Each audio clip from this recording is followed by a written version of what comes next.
আজ একটা মেয়ের গল্প বলি, যাকে ছোটবেলা থেকেই শেখানো হয়েছিল তুমি মেয়ে, এত বড় স্বপ্ন দেখার দরকার নেই।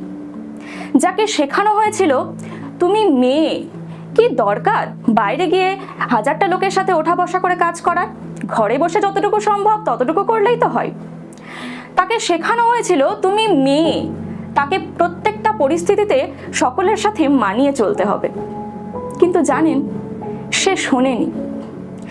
সমাজ তাকে থামাতে চেয়েছে, অসংখ্য বাধা এসেছে, লোকে হাসাহাসি করেছে, কিন্তু সে থামেনি। কারণ সে জানতো স্বপ্নটা তার নিজের।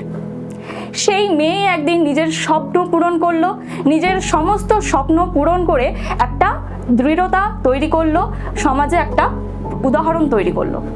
তাই আজকের এই উমেন্স ডে উপলক্ষে প্রত্যেকটা মেয়েকে একটাই কথা বলবো, যদি কেউ বলে যে তোমার দ্বারা হবে না বা তুমি এটা পারবে না, তাহলে এটা মাথায় রেখো যে মেয়েদের মধ্যেও কিন্তু একটা অদম্য শক্তি রয়েছে। তাই প্রত্যেককে বলবো, নিজের মধ্যে একটা আত্মবিশ্বাস রাখো, নিজের স্বপ্নকে প্রায়োরিটি দাও, দেখবে পৃথিবী একদিন তোমার গল্পই বলছে। হ্যাপি উমেন্স ডে প্রত্যেককে। প্রতিটা মেয়ের স্বপ্ন আকাশে উড়ুক এবং বাস্তবায়িত হোক।